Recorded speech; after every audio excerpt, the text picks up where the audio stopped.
Well, hello, and thank you for joining us for this episode of the Marketing Guides for Small Business podcast. My name is Ian Cantle, and I'm joined by Ken and Paul, and together we are your marketing guides. So today we're talking about client retention, how to keep your competitors' grubby little paws off your best customers. In this episode, we're diving into the world of client retention, and we'll discuss how small businesses can keep their best customers from falling into the hands of their competitors. And our marketing guides will share what client retention really is, common mistakes small businesses make in relation to it, key factors that strengthen customer loyalty, and client retention strategies, tips, and more. That's a lot to pack into an episode, but I think we can do it. So let's strap up and dive into this vital topic. Ken, first question's for you. All right. Why is client retention important to small businesses? And maybe you can even define it a little bit as well. Well, I think it's pretty obvious what it is. It's hanging on to a customer or client or patient for a long duration, ideally. Mhm. Where I'm going to get started by talking about the marketing hourglass first, because we all know the know, like, and trust. The try and the buy are pretty obvious to folks as well. The repeat and refer, are also important. And I think we're talking today about, when you flip the hourglass over from the buy to the repeat and refer is really what we're looking at today. And the buying experience doesn't stop when somebody pays the invoice. The onboarding process is critical, and that sets the tone for the relationship that you're going to have with your client. But that's not enough. You need to keep paying attention to them. And I think it's easy for a lot of small businesses, especially as you're growing and scaling and adding more customers, patients, or clients, that it's easy, to lose track of, paying attention to those great customers who signed up with you already. So why is it important? It's super important because it's hard to be on a sustained growth path if you're always losing customers. Even if you're bringing in more customers than you're losing a lot of ground. It's like, think of it like the hill or the mountain is just eroding out from underneath you. So you need a good client base to build a sustainable business. And ideally you get your clients to become champions and advocates for you. So they're going to come back and they're going to buy again when they have the need. You might need to remind them. A lot of small businesses are really bad at reminding their current and existing clients. First of all, what all do they do? What are all of the problems that they solve? And sometimes just asking somebody to make another purchase will result in them making another purchase. So you just got to get into that rhythm and routine, relying on customer feedback so that you're always improving and optimizing your business and your delivery. And ultimately, if you're solving the problem for them, that can be enough, but that's kind of risky, because all it takes is somebody to come along and say, hey, yeah, I see that this is going on, but did you know that there's this too? And now they start to have some doubt, and they're like, well, why didn't my current solution provider of whatever type tell me about this? And so you just let somebody weasel their way into the door and get their grubby little hands on your clients. So you don't want to do that. Awesome. Yeah, I loved your analogy of the erosion. One of my favorite word pictures is the leaky bucket syndrome, right? Oh, Where yeah. if your goal is to fill up the bucket, and you're constantly throwing new clients in the top of the bucket from your funnel, but you've got a lot of attrition, right? You're playing a silly game. You need to focus on retention just as much as you do on acquisition. Right. You could wind up spending all of your marketing dollars literally just treading water, hopefully treading water. Yeah. Paul, the next question is for you. What are some common mistakes that small businesses make when it comes to client retention? Yeah, Ken kind of touched on this a little bit, but it's, d- neglecting your customers or taking them for granted, not communicating with them. It ignoring their feedback. If you get feedback, first of all, not asking for feedback. And we've talked about this in other podcasts about use surveys or ask your customers for feedback, because if you don't know what you're doing wrong or where you're weak or maybe not meeting customer expectations, you can't correct what you don't know is wrong. And if you don't ask it, and a competitor comes along and does a better job at that than you could probably lose that customer. But I want to step back a little bit here and say, before you can retain a client, you have to get a client. And the reason I thought about this, because I was talking to my friends the other day, they want to put a deck on their house, and they called like 6 or 7 different companies. 2 of them never even responded. One of them came out, took some measurements, and 2 weeks later, they never even got a quote back from this company. So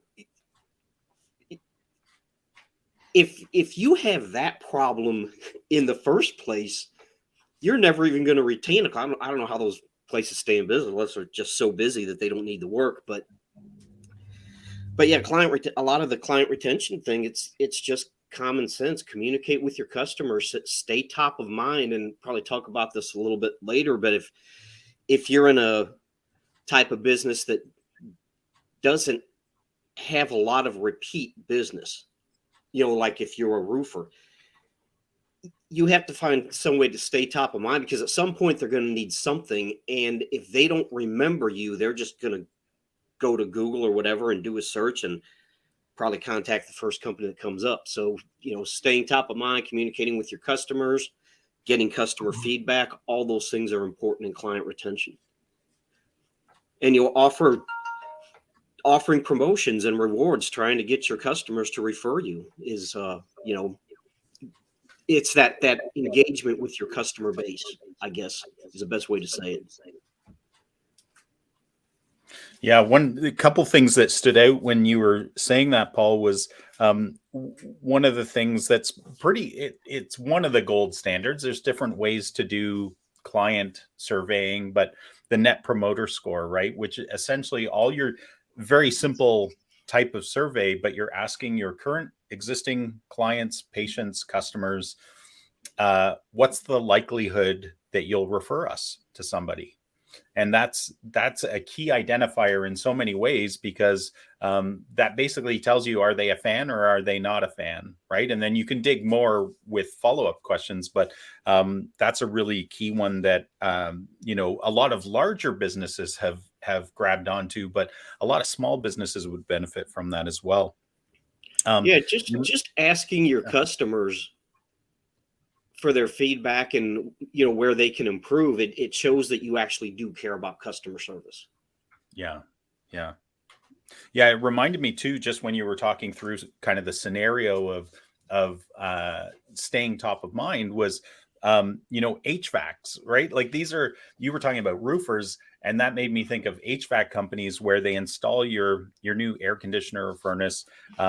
You don't think about those people ever again until there's a problem. And the only way you have a connection with them is because they slap a sticker on your air conditioner or furnace, right? And so that's just a really simple but profound example of how they invested in those stickers. They put them where you're going to be looking when you have a problem.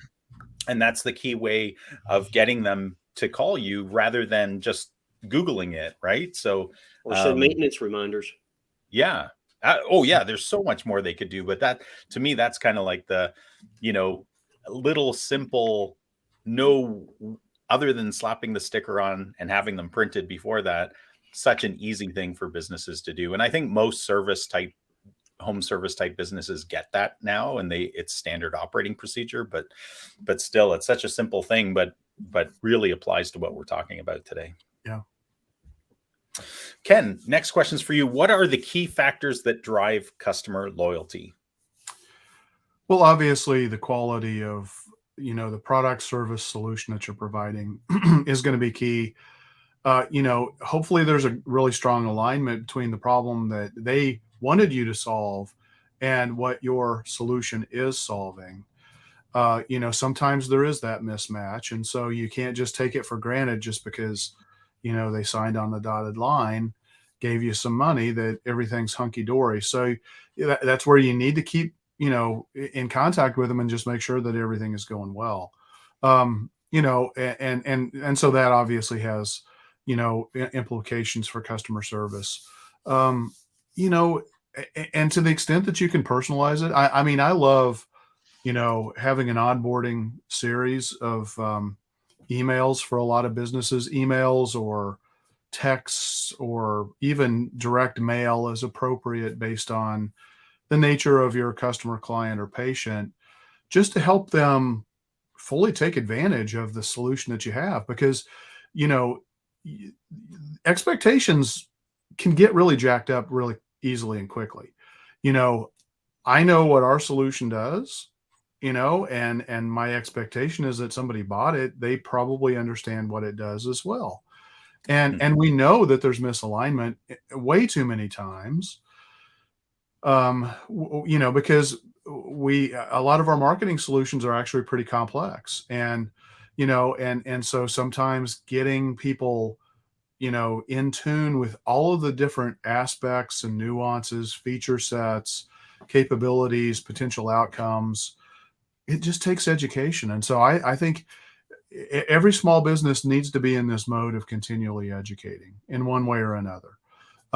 Whether if you're a restaurant, one of the ways you educate is you get people coming back to your restaurant through royal rewards or loyalty programs, for example. If you're in our business, you probably should be sending out an informational newsletter to help your clients understand features of the solution that you've taken advantage or that they've taken advantage of, or just general marketing trends that they need to be aware of, things like that. Um, but yeah, it's really all of this stuff has to be aligned. And I think it's a dangerous thing to assume that what you sell and what somebody buys, people see that in exactly the same way. You need to work hard to try to get those in as tight of alignment as possible. Yeah. Yeah, that's awesome. And Paul, how can businesses identify their most valuable customers? Well, one thing they can do, a few things they can do, is, and this goes back to what we were talking about the type of industry, is look at their purchase history and frequency, and that's going to vary by business. Like you mentioned, an HVAC company. Well, how many times are you going to buy an air conditioner or a furnace? So, but goes back to if you have a maintenance program and you have people that pay for that maintenance program, that's probably a more valuable customer than the ones that say, I'm not going to pay for that, I'll just deal with it when it breaks, because some people aren't going to pay for maintenance programs. It's just the way it is. And so looking at the lifetime value of the customer, and again, that's going to be different if you have smaller ticket items than larger ticket items, like Hardy siding. That the reason you buy Hardy siding is so you never have to buy siding again. So that's not something where their lifetime value is probably going to be whatever the original purchase price is. So there's some businesses where that may not work really good, but monitoring engagement on social media and channels, and the the customers that refer you, and this goes back to client retention and having some kind of referral rewards program, because if customers are going to go out of their way to refer you, that's a valuable customer, and you want to reward them in some way for that. Maybe it's just a gift card to a restaurant. It can be a lot of different things, but definitely looking at which customers are engaging on social media, which customers are referring you. which customer, if you send out surveys, which customers take the time to fill those out and answer them? Those are going to be your more valuable customers, I think. Yeah. Yeah. When we're doing our strategy first blueprint for clients, there's, as you've said, there's multiple ways to look at who your most valuable clients are, or customers, or patients. Um, I like the ones you were talking about there at the beginning, where you basically create like a matrices and you say, okay, who is it that refers the most people, and who is it that buys the most value from us, or spends the most money. And if those two things align, those are really good identifiers of a valuable client, right? What's their lifetime value? How long have they been with us? Like sometimes even that's a great one, just to, the people that have been fans for you for a long time are often, your really powerful referral partners. Yep. Ken, what are some effective customer retention strategies that a small business could employ? Strategy. One, you need to have a retention strategy before you even get a customer. And you need to understand and try to define and build a marketing system to make that all happen. You may get lucky, it may happen by chance, but I'm going to pick on Groupon. If you choose a channel like a Groupon, where it's way too many times, I'm going to say, in my experience talking with customers who've used Groupons, look, as a consumer, I love it, but as a business, it's a dangerous thing, and you need to understand this. You're attracting price shoppers. They are hopping from the next Groupon deal to the next Groupon deal to the next Groupon deal. Based on the channel that they're coming in through, you're building a culture already with that client that they're probably not going to stick around for the long term. Now, that's not to say, look, Groupon can be a great solution for a lot of businesses, but my problem with it is I don't think most people think it through. And so what you need to do is you need to design a retention and a growth path with that customer over the long haul. You need to take them from a transactional basis to a lifetime value basis. And so, if you run an offer on a Facebook ad, or like we talked about, Groupon or Yelp or Google or whatever it is, you need to already be thinking, okay, if I'm going to do $29 teeth whitening, when I don't know if that's a good idea, a good price point or not, Ian, you can talk to that. But if I'm going to do something heavily discounted just to try to get somebody in the door, to experience my business, I better have a retention strategy already defined, or I'm going to be losing money on that.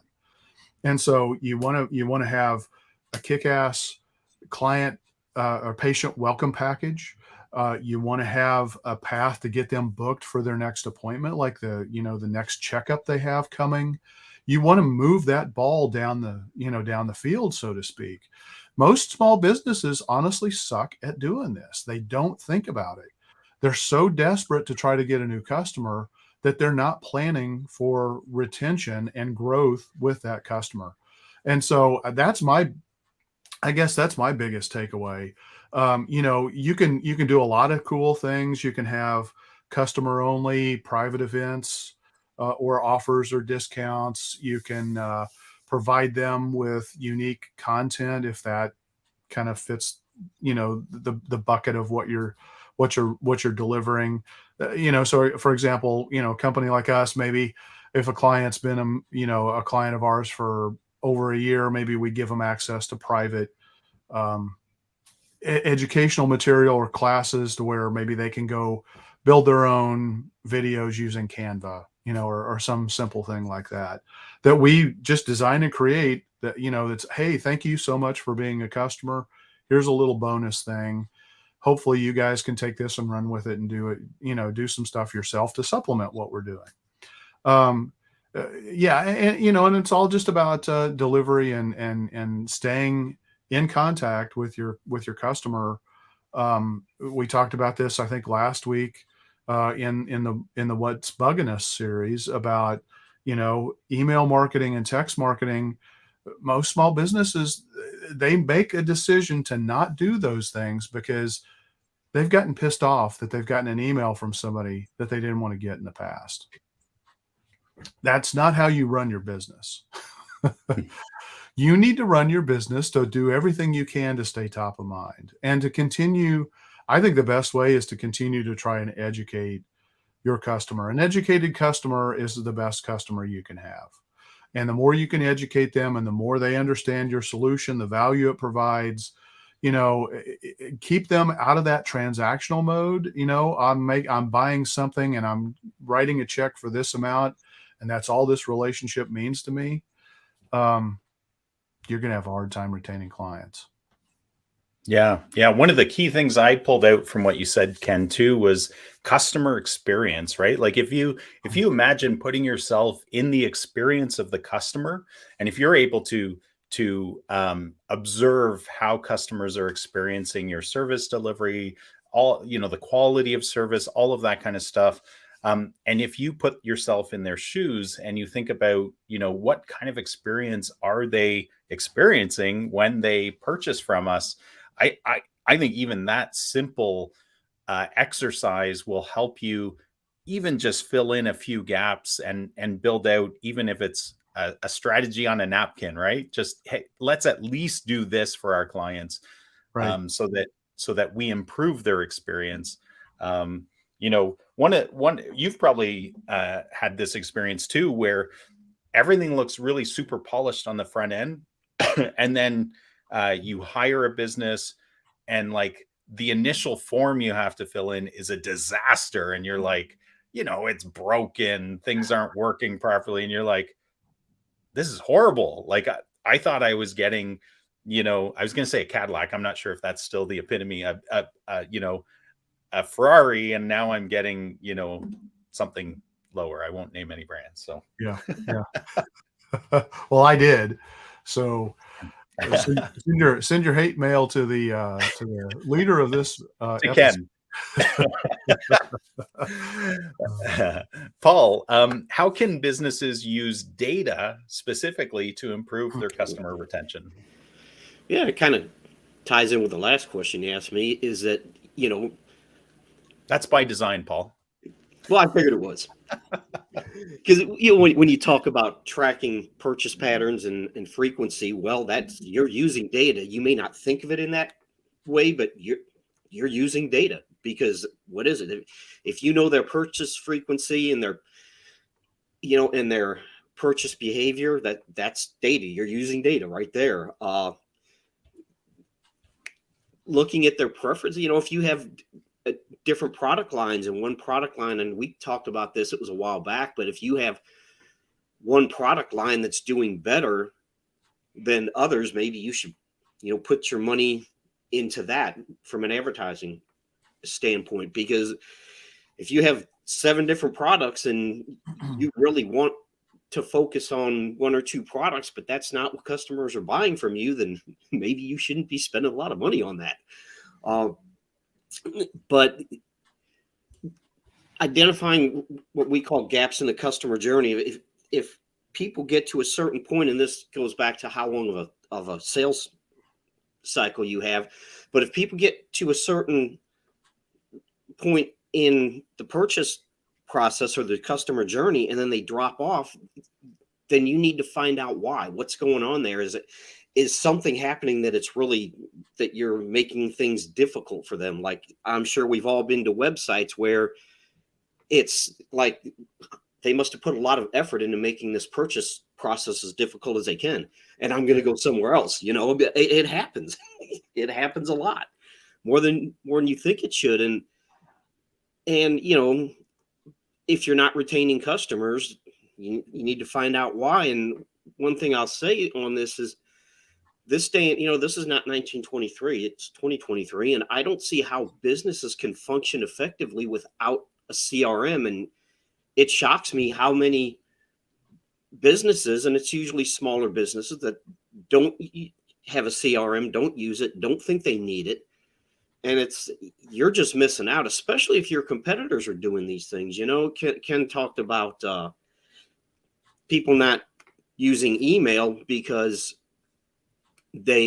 somebody sent an email that pissed them off. And this is less about customer retention, but we see this with Yelp. People don't want to advertise on Yelp because in the past Yelp did something that irritated them. But the thing, if your competitors are using Yelp effectively and you're not, you're just handing them business.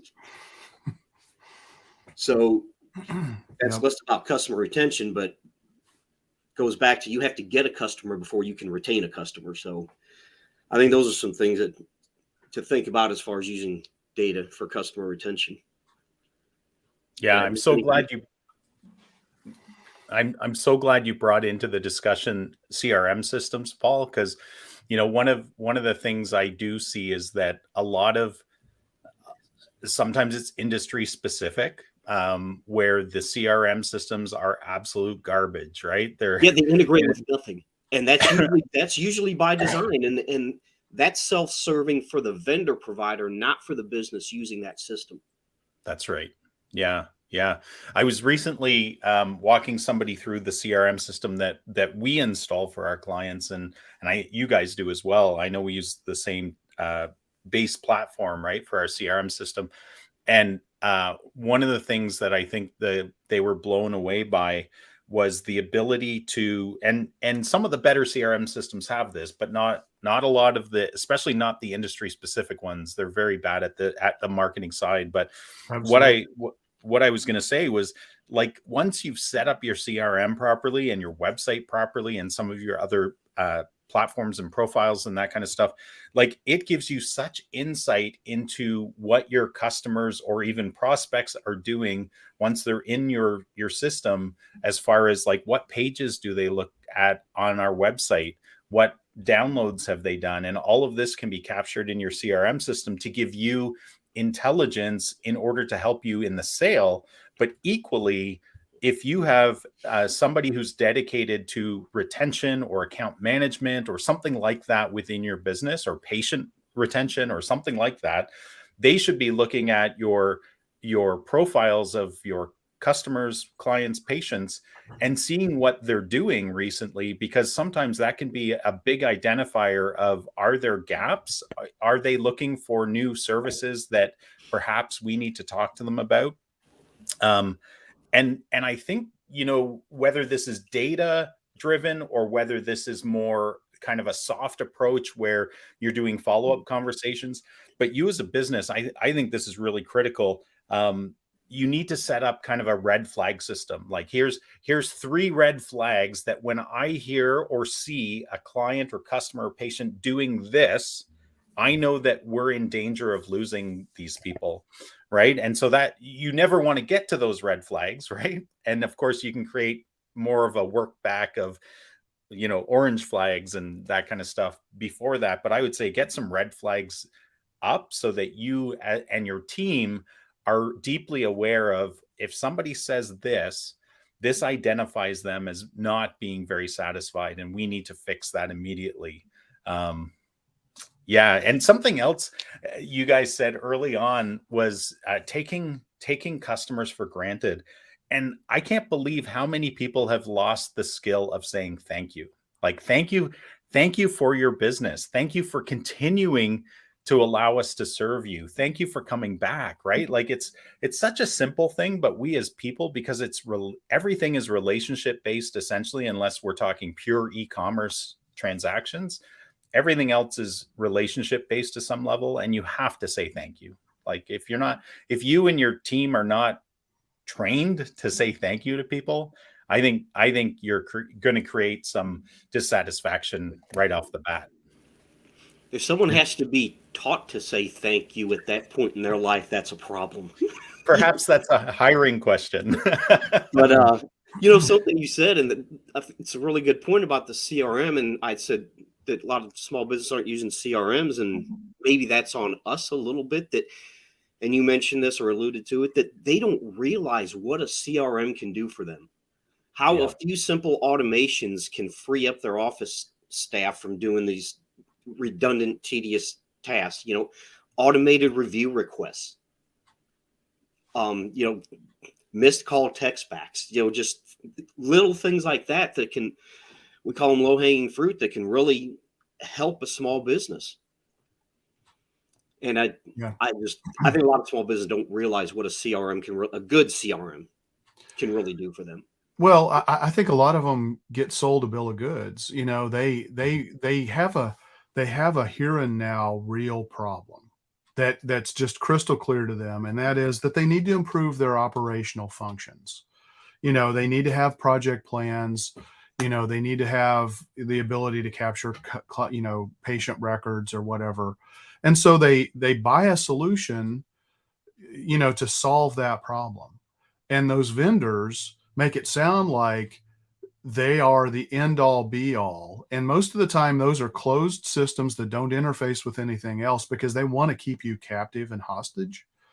Um, and they're not marketing CRMs. And so I think it's really important for people to realize you might need to have an operational system, and you probably still need to have a marketing system, and they should be able to talk back and forth. Ideally, otherwise you're going to be missing out on opportunities. You're not going to be able to trace the retention information that we're talking about here. Um, just be aware, folks. I mean, you know, it's so frustrating because we talk to a bunch of people and they're like, "Oh, well, I already have a CRM," and it's like, you really don't. Mm-hmm. You have an operational system to help you complete projects, basically. Yeah.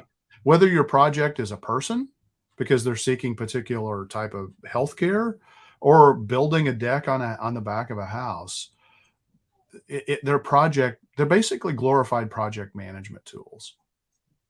Yeah. Yeah. With I a see little this bit of all. custom. Yeah. I see this all the time in the medical field, dental field, right? With practice management software, is most of them are closed systems. They don't want to talk to anything else by design. And they, in their sales materials, because I'll look at them, right? A client will come to me and they'll say, "Hey, we've got this practice management software. We want you to do this for us as Right. far as client retention or client acquisition or relationship building." And you know, it's a bullet point or 5 bullet points in their entire website that says, you know, marketing, patient Right. marketing, right? And then you dig into the software and you're like, this is junk. This is not, it doesn't give you the tools you need to do what that simple little list of bullet points suggested you were going to be able to do with this tool. And that, to me, I think is, you know, I wrote a blog post about the practice management software lie, I think I called it, or something like that, because I was so frustrated with the number of times this comes up. And I just feel, man, what a disservice to professionals that are just trying to do the right thing. Right. And, Right. but I think that's true in a lot of industries. Absolutely. They Home didn't- service is big time. They didn't lie, they implied, and it's not their fault that you took the wrong thing away from that. I think I might have called it a myth. I don't know if I went as far as to call it a lie. Exaggerate, maybe. Yeah. I didn't lie, I exaggerated. Yeah. Different. You read into what I was saying. That's No, right. no. You extrapolated. Well, hey, Ken, the next question's for you. I don't know if this is too overlapping with the last one I asked you about, but let's pursue it and see what you have. What role do customer rewards and loyalty programs play in client retention? Because you touched on this a little bit before. Yeah. So I mean, some industries it's absolutely critical. You know, one of my favorite things to do is to deliver text message marketing systems to clients, or email marketing systems to clients, because those are some of the best ways to deliver, you know, a really effective reward and loyalty program. What's great about it is when you think about the cost of acquiring a new customer, which could be running, you know, a 30% off or a 50% off offer. If you're using a service like Groupon, you're giving up another 25% to that vendor. If you're selling your food through an online menu solution that also delivers for you, you're giving up 30%. You've got wiggle room, right? If you can figure out a better way to do it, and the best way to do it is to go back to your past customers, cut out the middleman so that you've got 30% profit that you could, if you wanted to, or 30% cost, I guess I should say, that if you wanted to, you could use that to create an enticing offer to come in and buy somebody directly from you without having to go through a third-party solution where you're coughing up a very large chunk of your profitability, maybe the majority of your profitability. So, text message marketing systems are fantastic for that. You can keep track of who redeemed an offer, what their total, redemption has been through the offer program. You can, set them up to be superstars. You can give them rewards as they achieve certain levels. You can also do this through referral programs, where if they refer you through, X number of people through various channels, could be social, could be text, could be email, a lot of different ways. A good, reward and loyalty system is going to allow you to track who your superstars are.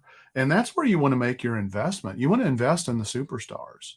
You want to get them to keep coming back because especially if they're championing you, if they're writing reviews, if they're referring you, if if you create an offer and they share that offer to 10 friends, and then those 10 friends come in, or even 5 of those friends come in and redeem that offer, you need to attribute value back to the person who did the referral to at least, some extent, so that you can say, yeah, this is a superstar.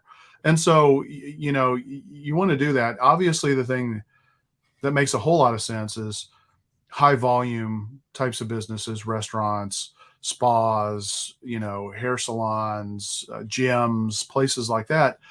But really any business can do this and should be looking at doing it. It may, like, Paul mentioned roofers before. Well, roofers, unfortunately, in the nature of their business, you need to have a roof on maybe once every 20 years, hopefully, and that's all you need. But guess what?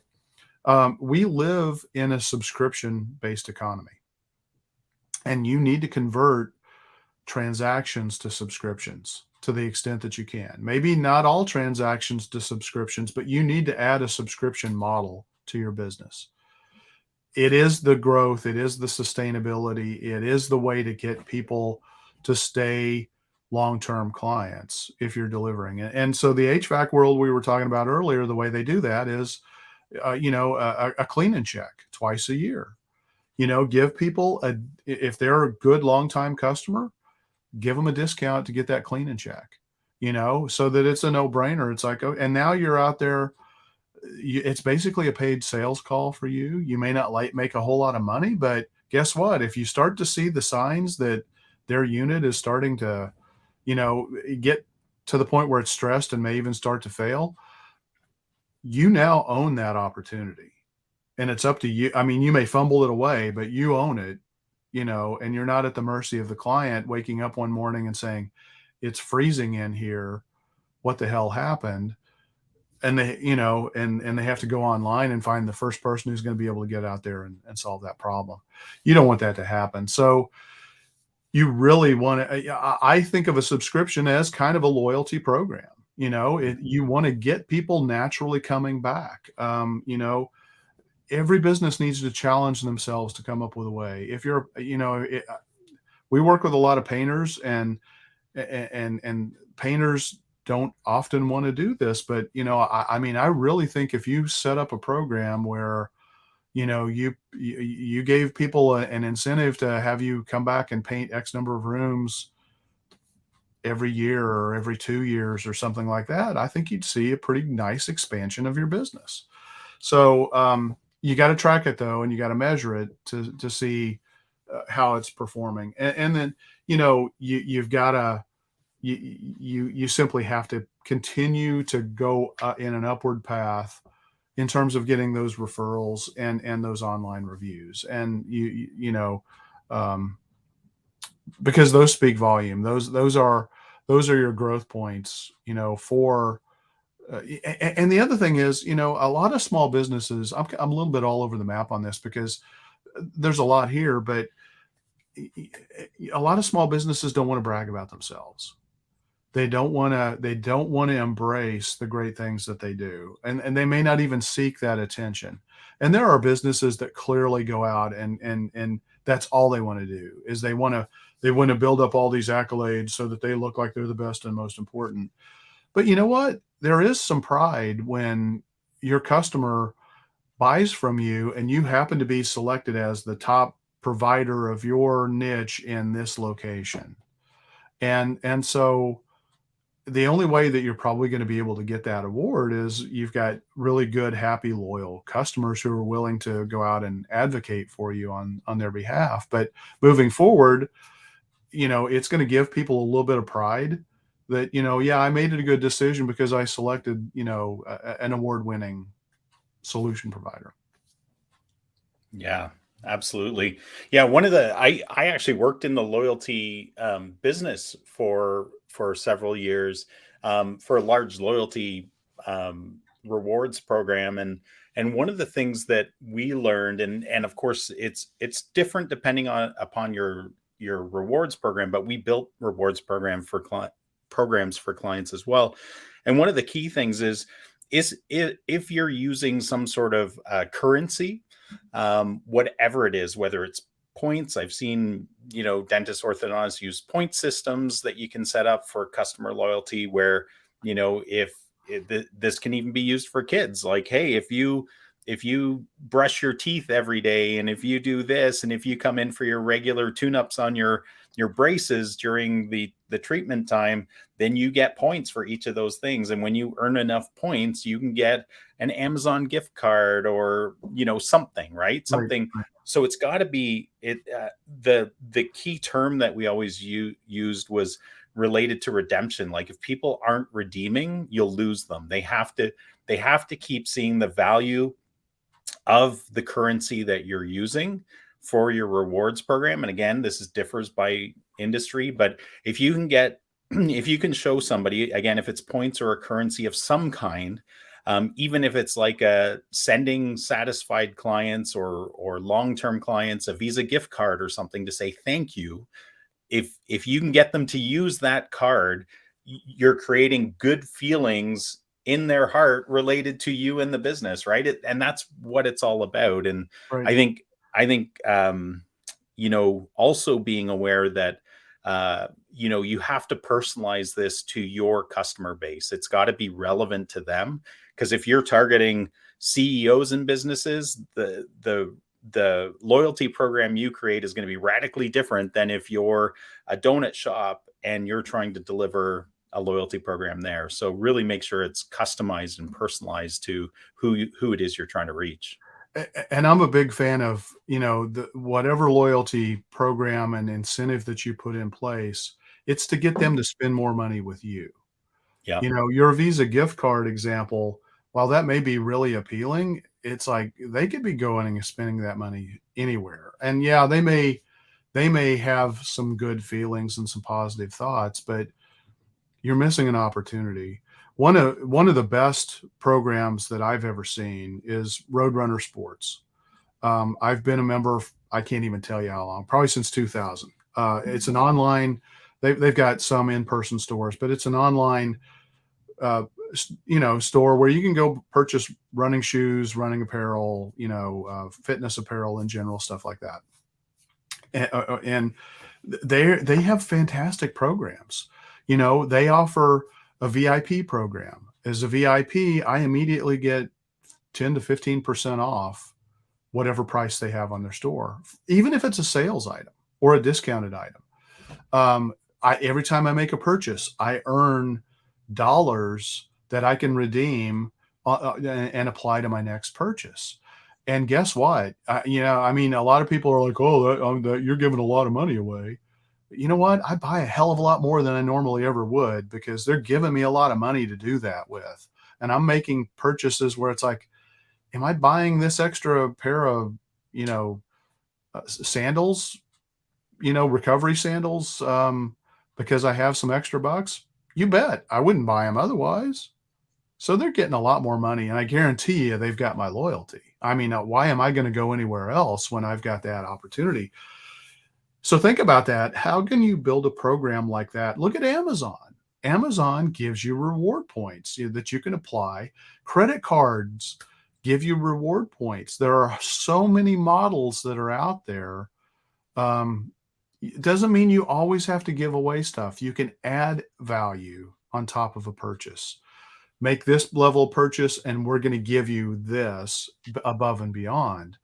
But you got to do this, and it's got to be a well thought out program, and it has to align with your ideal customers, and it's got to align with, like you said, Ian, that redemption mentality. Because you could offer the coolest incentive in the world, but if nobody is like really thrilled to redeem it, it's not going to do you any good. Yeah.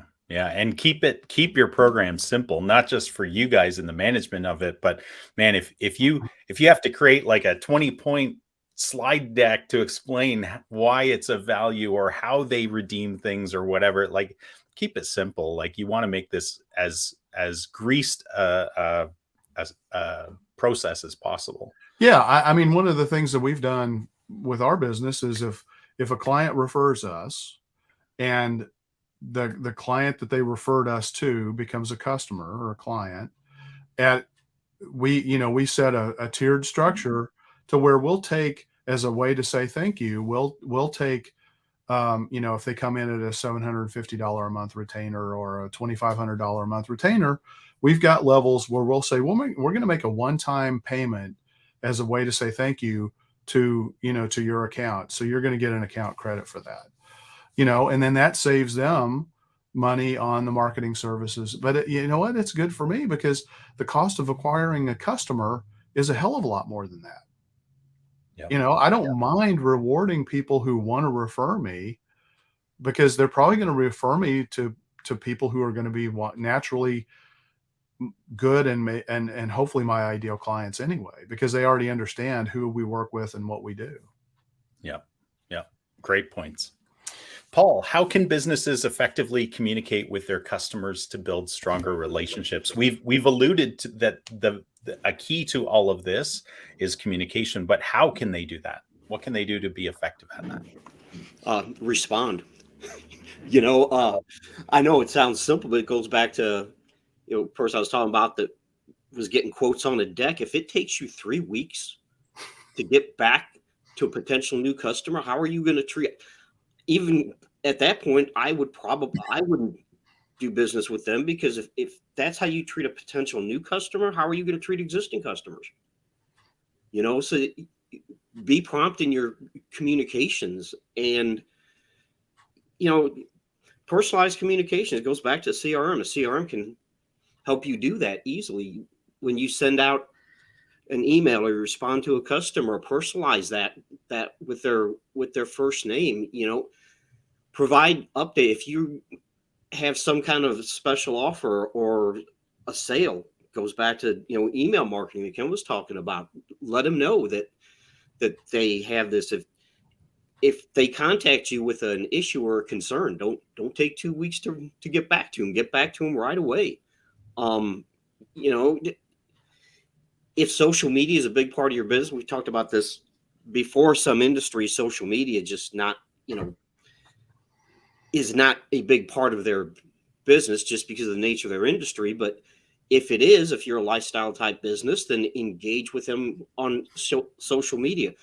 Respond to reviews. If a customer takes the time to leave a review, respond to it. Thank them for it. Well, if it's a positive review, thanks for giving me a bad review. But it just, like you said, Ian, say thank you. Just simple things like that. Be a real person. Your customers are real people. Treat them that way.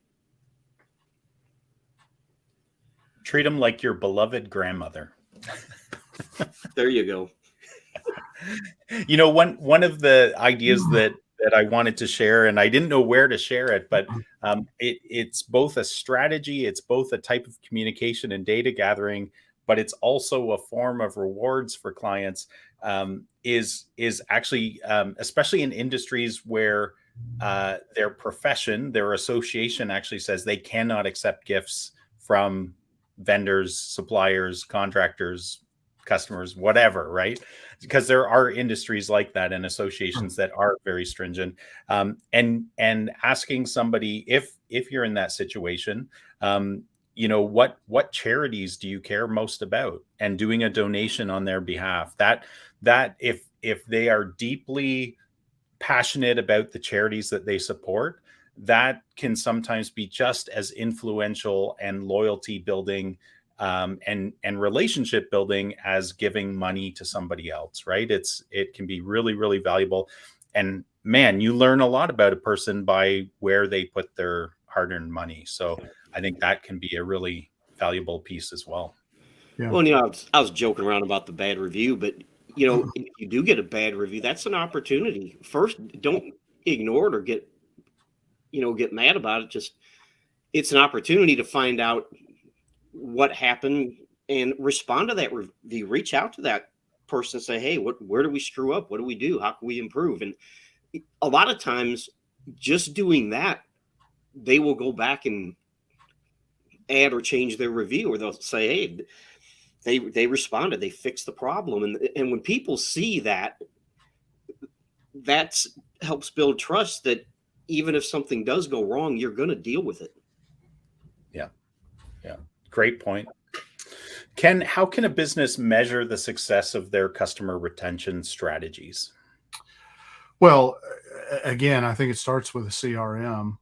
Yeah. I mean, I'm constantly amazed when I talk to businesses that they don't easily have a way to go look and see who their customers are, how to get back in contact with them. All they know is I mail them an invoice once a month, or every time I do a project for them, I send them an invoice. But I don't think I have an email address for them. All of this stuff. So first of all, you got to build a list. You got to organize the list, and you've got to use the list for marketing purposes. And the best way to do that is with a CRM. Now you can measure, clickable links. We use a text marketing system that generates unique offer codes for every person on a list, so that you can actually log that. Now it takes time because you have to record the information, but you can actually log the redemption into your system, and it'll add it up over time to say this customer has redeemed 10 offers, equating to X amount of overall revenue over the last 6 months. That's an important metric for you. And so you certainly want to be able to do that. You want to see, who your, you want to look at lifetime value as well. A lot of businesses, I think they struggle thinking about lifetime value. In the roofing world, again, you're going to be thinking about it's this one big large transaction. I know my average transaction is this, and then I probably won't get another piece of business from that customer, maybe for 8 to 10, 20 years if I'm lucky. Don't let it be like that. Again, put a subscription model in place so that that $8,000 customer or that $20,000 customer, however much it was for the roof replacement, turns into a $30,000 customer over a period of time. And they may need you to come back out and take some proactive measures because they've got raccoons that are doing shit on their roofs, eating shingles or whatever. I mean, they're just crazy. It could be just because there, a couple of shingles came off in the latest storm, but it's not really big enough to file an insurance claim. But if you're not walking around on somebody's roof a couple of times a year, you may never know that happens, and that can create some vulnerabilities. There's just so many opportunities. Your job is to get back in front of your customer as much as you can, and you want to track the value of that. Obviously, we've talked in the past too about HVAC contractors don't really make any money when they go out on a service call just to handle a programmable thermostat. but between the drive time that was lost and the amount that they can charge for that type of a service call, and when you weigh that against what they could have been doing and making on other more lucrative jobs, it's not a very big value add. So if you're seeing that those types of things are sucking money out of your business, then create, like we talked about, a series of how-to videos or resources that you can share with your client, maybe, so that they could do it themselves. They save money, but they have great goodwill built up with your business because you solved their problem and they didn't have to write a check. You want to keep track of all of this stuff. Data allows you to make your business better. And, one of the things that I think every business needs to do as well is that I don't know that this is exactly in alignment with the topic, but, if you offer 10 or 20 different products or solutions, are they all equally profitable? Should you continue to invest in that? Are some of them better to just you do them, but you only do them as add-ons, to other things that you're doing, but you don't really sell that as a standalone kind of a solution? You need to measure and track all of that, and it ultimately comes down to data and decisions, and paying attention to the parts of your business that drive it economically, and that's marketing, it's sales, all of the metrics that are associated with that, the profitability of each and every product, service, or solution that you're offering, how long you redeem or you retain a customer, how much money are they giving you over time. All of those things you need to be tracking. Yeah, and I think it was Peter Drucker whose quote we often say that you can't improve what you don't measure, right? So you absolutely have to measure things in order to be able to, move the lines down the football field a little bit. But Right. without those lines on the football field, it's a lot harder. If it was just a wide open field Right. with no posts, makes Well, it hard. And if you're not measuring, you're going to see a lot of stuff creeping in and eroding profitability and retention if you're not measuring it and paying attention to it. Yeah. Especially now, we're in an economy right now where there's a lot of, there's inflation that's hitting a lot of businesses, some businesses a lot harder than others. That's eroding, profitability. And so they need to challenge themselves. Do they need to change the way they're doing business? One, because maybe the world has changed and they need to look at, let me give you an example. I mean, this is related to healthcare. Sometimes getting access to healthcare is a royal pain in the butt, and especially timely. And now there's a model of a concierge solution that's out there. And that concierge solution is kind of that blue ocean strategy. It's like, you know what? People don't want to have to make a bunch of different phone calls. They don't want to try to track down, a healthcare provider and only to be told, oh, you need to go talk to this person. Oh, you need to be talking to this person. Oh, you need to be talking to this person. The concierge kind of a solution flips the model on its head and says, no, we're going to make it simple. You come here, we'll take care of that for you. See if you can do that in your business, because I guarantee you're going to retain clients. And bad experiences cost you clients, patients, and customers. Yep. Paul, what are some long-term benefits of strong client retention? Yeah, I think we've kind of talked about this a little bit. Increased lifetime value, more money. They're gonna, if you're their go-to person for whatever it is, they're gonna keep coming back to you. And if you have customers that refer you and your competitors don't, that's going to give you a competitive advantage right there. And if you have good relationships with your customers, they're going to probably be more comfortable giving you feedback and positive feedback. And goes back to negative feedback can be a good thing because it helps you fix problems that you may not realize you have somewhere in your sales process or your customer relationship.